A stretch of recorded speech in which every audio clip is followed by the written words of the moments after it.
अब हम लोग बात करते हैं कि ये जो द्वैत शासन था क्या वो सक्सेसफुल रहा, उसकी सफलता की बात हम कर सकते हैं, या वो असफल रहा। तो कंक्लूजन के रूप में हम लोग कहते हैं कि जो प्रांतों के अंदर द्वैत शासन 1919 के एक्ट ने स्टेब्लिश किया वो पूरी तरह से फेल्योर हुआ, पूरी तरह से असफल रहा। उसकी असफलता के कारण क्या थे? तो सबसे पहला कारण हम बता सकते हैं कि ब्रिटिश पार्लियामेंट ने इस एक्ट को बनाते वक्त जो सब्जेक्ट्स का डिवीजन किया वो डिवीजन अनसाइंटिफिक और इम्प्रैक्टिकल था, यानी कि विषयों का विभाजन पूरी तरह से अवैज्ञानिक और अव्यवहारिक था। कैसे था अव्यवहारिक और अवैज्ञानिक? अब हम लोग कहते हैं कि जब भी हम कोई काम करते हैं तो उस काम को करने के पीछे एक लॉजिक होना चाहिए, एक थ्योरेटिकल बेस होना चाहिए।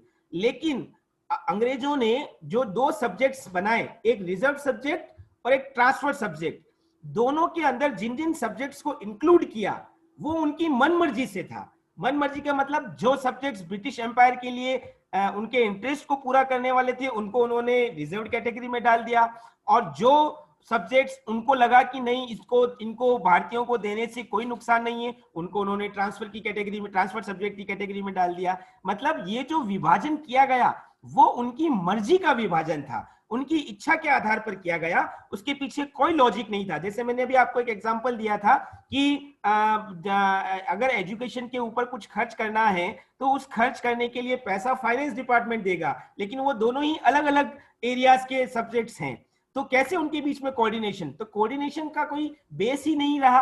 तो ये जो बेस है वो कोई थ्योरेटिकल बेस नहीं था, उस आधार पर सब्जेक्ट्स का डिवीजन किया गया। दूसरी बात हम यहां पर कह सकते हैं कि इसमें लॉजिक भी नहीं थे। केवल एक लॉजिक की बात की जा सकती है जिसको कि हम कंसीडर नहीं कर सकते। क्या लॉजिक था इन सब्जेक्ट्स डिवीजन का? चाहे वो रिजर्व कैटेगरी के सब्जेक्ट हो चाहे वो ट्रांसफर कैटेगरी के सब्जेक्ट हो, उसके पीछे एक ही लॉजिक दिया गया कि ब्रिटिश शासन ने अपने इंटरेस्ट को ध्यान में रखते हुए ही इन सब्जेक्ट्स का डिवीजन किया। तो ये कोई लॉजिक नहीं है।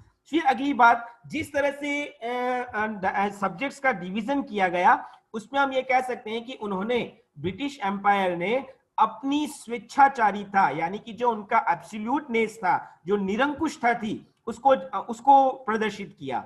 होना क्या चाहिए था कि अगर आप वास्तव में भारतीयों के पार्टिसिपेशन को बढ़ाना चाह रहे हो तो आपको भारतीयों को वास्तविक अधिकार मिलने चाहिए, वास्तव में वो सब्जेक्ट्स देने चाहिए जिस पर वो इफेक्टिव तरीके से अपने हिसाब से काम कर सके। लेकिन ऐसा कुछ नहीं किया गया और केवल ब्रिटिश इंटरेस्ट को ध्यान में रखते हुए अपनी निरंकुशता को इसमें थोपने की कोशिश की गई। हम लोग ये भी कह सकते हैं कि ये डिवीजन अव्यवहारिक या इम्प्रैक्टिकल इसलिए है क्योंकि इनमें कहीं पर भी कोऑर्डिनेशन की व्यवस्था नहीं थी।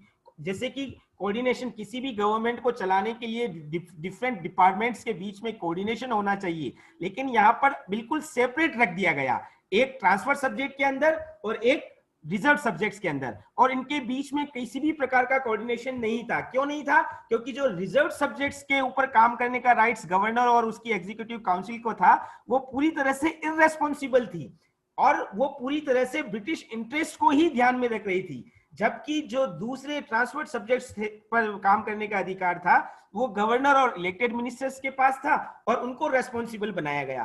तो ये रेस्पॉन्सिबल गवर्नमेंट और इररेस्पॉन्सिबल गवर्नमेंट के बीच में एक प्रकार की जो कोऑर्डिनेशन की कमी थी, वो कोऑर्डिनेशन की कमी हम यहाँ पर देख सकते हैं। तो जो विषयों का विभाजन था उसको हम इम्प्रैक्टिकल भी बता सकते हैं। और लास्ट बात यहाँ पर हम कह सकते हैं ऑटोनॉमी नहीं थी। भले ही इंडियंस को रिजर्व ट्रांसफर सब्जेक्ट के तहत काम करने का अधिकार दिया गया, लेकिन उनकी ऑटोनॉमी किसके पास थी? फाइनल डिसीजन लेने का पावर गवर्नर के पास था। चाहे वो रिजर्व कैटेगरी के सब्जेक्ट हो चाहे वो ट्रांसफर्ड कैटेगरी के सब्जेक्ट हो, दोनों ही मामलों में गवर्नर को सुप्रीम बनाया गया। तो ये एक तरीका था जिसके माध्यम से हम कह सकते हैं कि जो डिवीजन ऑफ सब्जेक्ट्स था वो अनसाइंटिफिक भी था और इम्प्रैक्टिकल भी था। तो ये पहला रीजन हम बता सकते हैं क्यों इंडिया के अंदर 1919 एक्ट के तहत दायर की फेल हुई। दूसरी बात जो यहां पर देखी जा सकती है वो है division of government is not possible. शासन का विभाजन संभव ही नहीं है, असंभव है। आप लोगों को मैं फर्स्ट ईयर से एक थ्योरी बताता आया हूं और वो है ऑर्गेनिक थ्योरी। आंगिक एकता का सिद्धांत। आंगिक एकता के सिद्धांत में हम लोग क्या समझते हैं, जैसे ह्यूमन बॉडी है, ह्यूमन बॉडी कंप्लीट कब होती है, जब ह्यूमन बॉडी के सारे ऑर्गन्स, सारे अंग आपस में जुड़े हुए हो, और हर अंग अपना जो उसका एक निर्धारित काम है उस निर्धारित काम को करता है। अगर शरीर से कोई भी अंग अलग हो जाए तो ना तो उस अंग का महत्व होता है और ना ही शरीर पूरी तरह से काम करता है। ये ऑर्गेनिक थ्योरी जो आंगिक एकता का सिद्धांत है उसकी हम बात करते हैं। शासन भी इसी तरह के आंगिक एकता के सिद्धांत पर काम करता है। शासन, जैसे प्रांतों का शासन सही तरह से कब काम करेगा, जब सभी डिपार्टमेंट्स आपस में मिलजुल कर उनके बीच में एक कोऑर्डिनेशन अच्छी तरह से हो, एक अच्छी तरह से म्यूचुअल अंडरस्टैंडिंग, आपसी समझ अच्छी हो। जब ये होगी तब हर प्रांत का शासन अच्छी तरह से काम करेगा। तो आप यहाँ पर देख सकते हो कि हर डिपार्टमेंट का एक दूसरे से कनेक्शन होना जरूरी है शासन के अंदर। लेकिन 1919 के एक्ट ने क्या किया कि प्रांतों में द्वैत शासन के तहत कुछ सब्जेक्ट्स को रिजर्व कैटेगरी में रख दिया और कुछ सब्जेक्ट्स को ट्रांसफर्ड कैटेगरी के अंदर रख दिया, और दोनों को बिल्कुल सेपरेट कर दिया। यानी कि जिस आंगिक एकता के सिद्धांत की हम बात कर रहे हैं, जिस ऑर्गेनिक यूनिटी की हम बात कर रहे हैं, वो ऑर्गेनिक थ्योरी यूनिटी के बारे में यहाँ पर देखने में नहीं आती है। और इसी कारण जो अभी हमने देखा था कि बार बार कॉन्फ्लिक्ट होता था प्रांतों के अंदर गवर्नर और इलेक्टेड मिनिस्टर्स के बीच में, जो एग्जीक्यूटिव काउंसिल थी और जो इलेक्टेड मिनिस्टर्स थे उनके बीच में। तो ये जो कारण रहा, उसके आधार पर हम कह सकते हैं कि शासन का जो विभाजन है, गवर्नमेंट का जो डिवीजन है, वो पॉसिबल है ही नहीं। लेकिन ब्रिटिश एम्पायर ने डायरकी के तहत ये डिवीजन किया और उसके माध्यम से वो उन्होंने क्या मैसेज देने की कोशिश की कि वो एक सेल्फ गवर्नेंस को एस्टेब्लिश करना चाहते हैं। मतलब ट्रांसफर्ड सब्जेक्ट जब उन्होंने भारतीयों को सौंपे तो उन्होंने ये मैसेज देने की कोशिश की कि हम स्वशासन की स्थापना चाहते हैं। लेकिन साथ ही साथ उन्होंने निरंकुश तंत्र को भी बनाए रखा। निरंकुश तंत्र का मतलब जितने भी जो पावर्स थे उस पर फाइनल अथॉरिटी कौन था, फाइनल डिसीजन लेने वाली अथॉरिटी गवर्नर को रखी। तो ये दोनों एक दूसरे के विरोधी भाव हैं।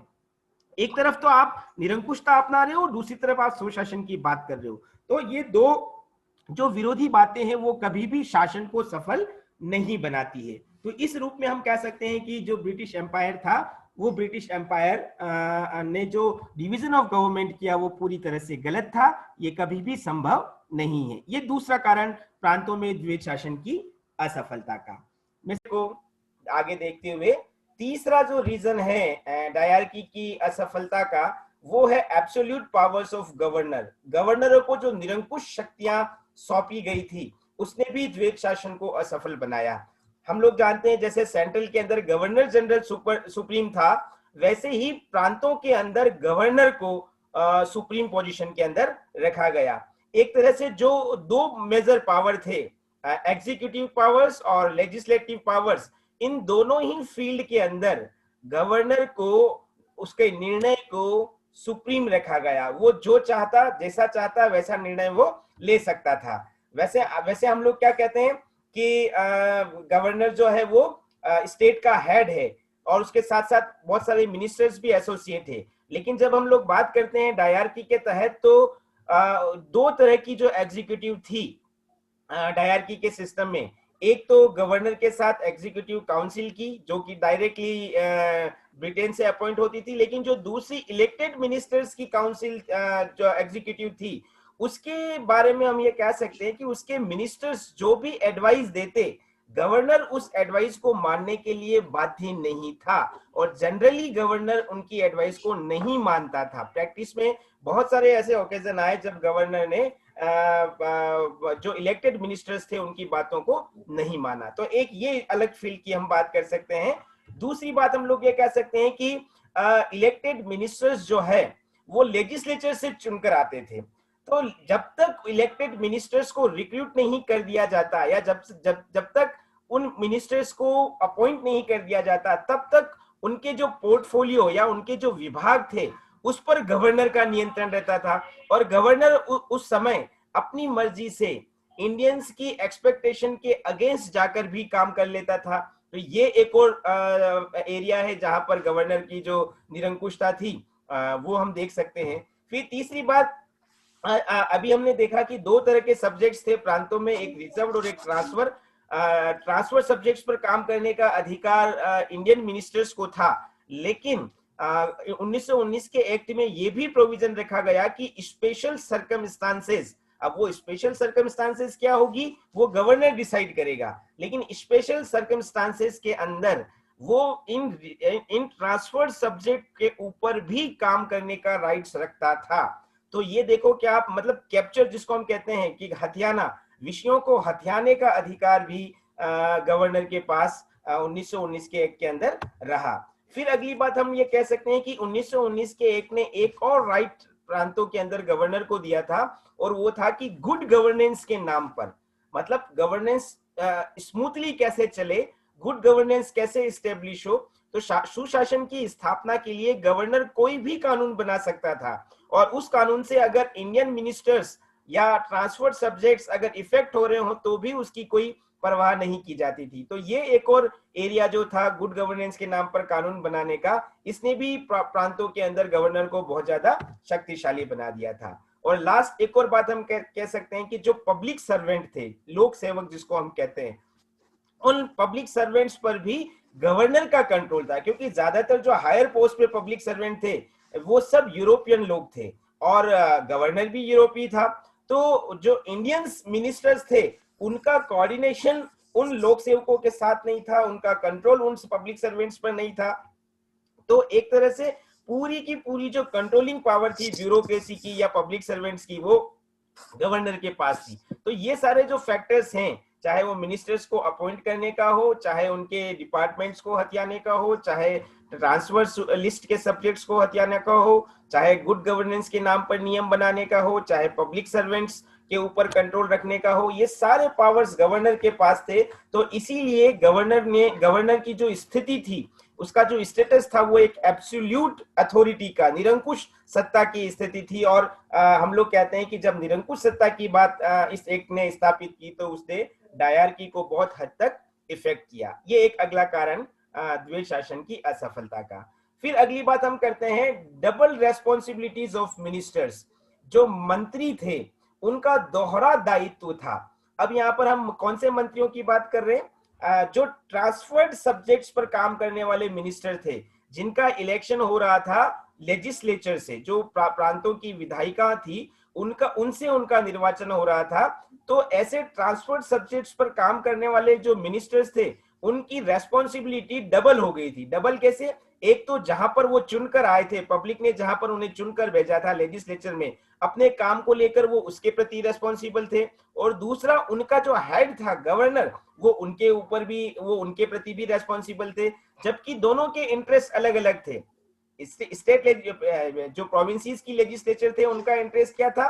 पब्लिक के इंटरेस्ट को प्रोटेक्ट करना। जबकि गवर्नर का इंटरेस्ट क्या था? कि ब्रिटिश एम्पायर के इंटरेस्ट को प्रोटेक्ट करना। तो अब ये मिनिस्टर किसकी इच्छा को पूरी करे? लेजिस्लेचर की इच्छा को या गवर्नर की इच्छा को? अगर गवर्नर को नाखुश करते हैं तो उन्हें अपनी पोस्ट से हाथ धोना पड़ेगा, और अगर विधान परिषद को या जनता को नाखुश करते हैं तो उनकी इमेज जो है वो खराब हो जाएगी। तो ये जो डबल रेस्पॉन्सिबिलिटी थी, इसी डबल रेस्पॉन्सिबिलिटी के कारण वो जो मिनिस्टर्स थे वो इफेक्टिव तरीके से काम नहीं कर पाए। हम लोग जो मैंने अभी बताया वो आपको यहाँ नजर भी आ रहा है कि सारे मिनिस्टर दो सत्ताओं के अधीन थे, एक गवर्नर की और एक विधान परिषद की सत्ता, और एक जो सबऑर्डिनेट की स्थिति होती है वैसी स्थिति इन मिनिस्टर्स की हो गई गवर्नर के अंडर में। जबकि होना क्या चाहिए था कि गवर्नर के साथ साथ ये सारे मिनिस्टर किसी न किसी पोर्टफोलियो को, किसी न किसी विभाग को के हेड थे, किसी न किसी मंत्रालय के मुखिया थे,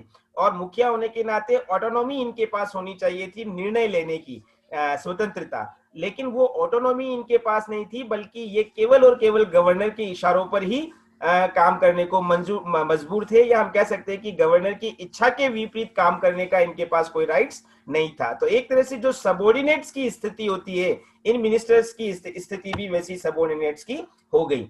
यहां तक कि एक और बात हम यहाँ पर कह सकते हैं कि ये जितने भी इलेक्टेड मिनिस्टर्स थे, जनता के द्वारा इलेक्टेड होके ये आते तो थे लेजिस्लेचर में, लेकिन किस मिनिस्टर को गवर्नर अपनी एग्जीक्यूटिव के अंदर रखेगा ये गवर्नर का डिसीजन होता था। और अगर कोई मिनिस्टर ढंग से काम नहीं करता, ढंग से का मतलब अगर गवर्नर की इच्छा के अकॉर्डिंग काम नहीं करता, तो गवर्नर उसे अपनी कैबिनेट से डिसमिस भी कर सकता था। मतलब मिनिस्टर्स को अपॉइंट करने का, मिनिस्टर्स को डिसमिस करने का राइट गवर्नर के पास था। तो इसलिए ज्यादातर मिनिस्टर क्या करते थे, गवर्नर को खुश करने का काम करते थे, ना कि लेजिस्लेचर की फीलिंग्स जो थी, लेजिस्लेचर के अंदर जो उनका एक्चुअल रोल था उसको निभाने में वो ज्यादा रुचि दिखाते थे। तो हम लोग कह सकते हैं कि ये मिनिस्टर्स गवर्नर का सपोर्ट लेने के लिए, ताकि वो पोस्ट पे बने रहें, गवर्नर का सपोर्ट लेने के लिए जो उनका एक्चुअल रेस्पॉन्सिबिलिटी थी, जो उनका जो वास्तविक जवाबदेही थी, जिस सदन के से वो चुनकर आए थे, उसके प्रति वो अपनी जवाबदेही को पूरी तरह से नहीं निभा पाए। तो ये एक और कारण कि डबल रेस्पॉन्सिबिलिटी जो मिनिस्टर्स की थी, उसने भी इस व्यवस्था को फेल करने में कंट्रीब्यूट किया। फिर नेक्स्ट अगली बात हम बता सकते हैं कि जो सिविल सर्वेंट्स थे, जिसको हम ब्यूरोक्रेसी कह सकते हैं, सिविल सर्वेंट्स का जो एटीट्यूड था वो भी नॉन कोऑपरेटिव था, असहयोगात्मक रवैया था। हम लोग क्या बात करते हैं, आप लोगों ने फर्स्ट ईयर के अंदर पढ़ा है एग्जीक्यूटिव कार्यपालिका दो तरह की होती है, एक पॉलिटिकल एग्जीक्यूटिव और दूसरा परमानेंट एग्जीक्यूटिव, जिसको हम कहते हैं राजनीतिक कार्यपालिका और स्थायी कार्यपालिका। ये ब्यूरोक्रेसी जो है वो परमानेंट एग्जीक्यूटिव के अंदर आती है, और ये जो मिनिस्टर्स होते हैं वो पॉलिटिकल एग्जीक्यूटिव के अंदर आते हैं। मिनिस्टर्स जो एक सर्टेन टाइम के लिए चुने जाते हैं, जबकि ब्यूरोक्रेसी के अंदर जो लोग होते हैं वो लाइफ लॉन्ग, जब जो उनके रूल्स के अकॉर्डिंग जो एज डिसाइड की गई है तब तक अपने पद पर बने रहते हैं। तो ये दोनों ही एग्जीक्यूटिव के पार्ट हैं, परमानेंट एग्जीक्यूटिव और पॉलिटिकल एग्जीक्यूटिव। और किसी भी समय किसी भी देश में शासन को सही तरह से चलाने के लिए इन दोनों एग्जीक्यूटिव के बीच में कोऑर्डिनेशन होना जरूरी है। ये जब तक इन दोनों के बीच में, क्योंकि ये क्या करते हैं मिनिस्टर्स, ये पॉलिसी बनाते हैं, लेकिन उसको ग्राउंड पर एग्जीक्यूट करने का काम कौन करता है, पब्लिक सर्वेंट करते हैं, ब्यूरोक्रेट करते हैं। तो इन दोनों के बीच में ये जो टाई अप होना चाहिए, जो कोऑर्डिनेशन होना चाहिए, वो बहुत जरूरी है। लेकिन जब हम डायरार्की की व्यवस्था की बात करते हैं तो इनमें ये कोऑर्डिनेशन था ही नहीं। क्यों नहीं था, क्योंकि ये जो मिनिस्टर्स थे ये इंडियंस थे, और ब्यूरोक्रेसी के अंदर जो हायर पोस्ट पे जो सेक्रेटरी लेवल के जो पदाधिकारी थे, जो ऑफिसर्स थे, वो कौन थे, यूरोपियन थे। तो इन दोनों के बीच में इंटरेस्ट को लेकर डिफरेंसेस थे, ये अलग इंटरेस्ट को लेकर चल रहे थे, और ये जो ब्यूरोक्रेट्स थे वो गवर्नर को रिपोर्ट करते थे और ब्रिटिश एम्पायर के इंटरेस्ट को लेकर चलते थे। तो ये इन दोनों के बीच में कोऑर्डिनेशन का हम अभाव देख सकते हैं। दूसरी बात, जैसे अभी हमने कहा कि ये जितने भी हायर पोस्ट के सेक्रेटरी लेवल के जो पब्लिक सर्वेंट्स थे, वो डायरेक्ट ब्रिटेन में जो सेक्रेटरी ऑफ इंडिया था उनके द्वारा अपॉइंट किए जाते थे, उनकी रिकमेंडेशन पर सम्राट के द्वारा अपॉइंट किए जाते थे। तो इन मिनिस्टर्स का इन पब्लिक सर्वेंट्स के ऊपर कोई कंट्रोल नहीं था। दूसरी बात हम कह सकते हैं कि जो पावर्स अलग अलग डिपार्टमेंट्स के अंदर अलग अलग सेक्रेटरी थे, भले ही वो सेक्रेटरी मिनिस्टर के अंडर में, कहने को थ्योरेटिकली वो मिनिस्टर के अंडर में थे, लेकिन वो उन मिनिस्टर से ज्यादा गवर्नर को रिपोर्ट करते थे, उनके प्रति रेस्पॉन्सिबल थे। एक तरह से हम कह सकते हैं कि प्रैक्टिस में इन मिनिस्टर्स के पास इन ब्यूरोक्रेट्स को कंट्रोल में रखने का कोई पावर नहीं था। फिर हम लोग कहते हैं इन दोनों के बीच में कॉन्फ्लिक्ट का एक बड़ा रीजन क्या था, बड़ा रीजन ये था कि जो इंडियन मिनिस्टर्स थे वो पब्लिक वेलफेयर और पब्लिक इंटरेस्ट को ध्यान में रखते हुए पॉलिसीज बनाने का काम कर रहे थे, जबकि जो ब्यूरोक्रेट्स थे उनका टारगेट, उनका गोल क्या था कि जैसे तैसे हम ब्रिटिश एम्पायर के जो इंटरेस्ट है उनको पूरा करने में गवर्नर और गवर्नर जनरल को हेल्प करें। तो दोनों के जो गोल थे वो दोनों मतलब अपोजिट साइड के थे, एक पब्लिक के साथ जुड़े हुआ था और एक ब्रिटिश एम्पायर के साथ जुड़ा हुआ था। इसीलिए इन मिनिस्टर्स में और पब्लिक सर्वेंट्स में अक्सर काम को करने में, पॉलिसीज को एग्जीक्यूट करने में कॉन्फ्लिक्ट उत्पन्न होता था, और कई बार ये पब्लिक सर्वेंट्स जो है वो अपने ही डिपार्टमेंट के मिनिस्टर्स की इच्छाओं को इग्नोर करते थे, और उसके पीछे उनको बैक सपोर्ट मिलता था गवर्नर का। मतलब गवर्नर उनको बूस्ट करता, गवर्नर प्रेरित करता, और उसी प्रेरणा के आधार पर ये जो पब्लिक सर्वेंट्स थे वो जो ट्रांसफर सब्जेक्ट्स पर काम करने वाले मिनिस्टर्स थे उनको इग्नोर भी करते और उनकी इच्छाओं का अनादर भी करते। आखिरी बात हम लोग ये कह सकते हैं कि अगर कभी किसी इशू पर इन मिनिस्टर्स में और पब्लिक सर्वेंट्स में कोई जब बड़ा कॉन्फ्लिक्ट उत्पन्न हो जाता, तब भी गवर्नर मीडिएटर के रूप में काम करता, लेकिन वो किसका पक्ष लेता?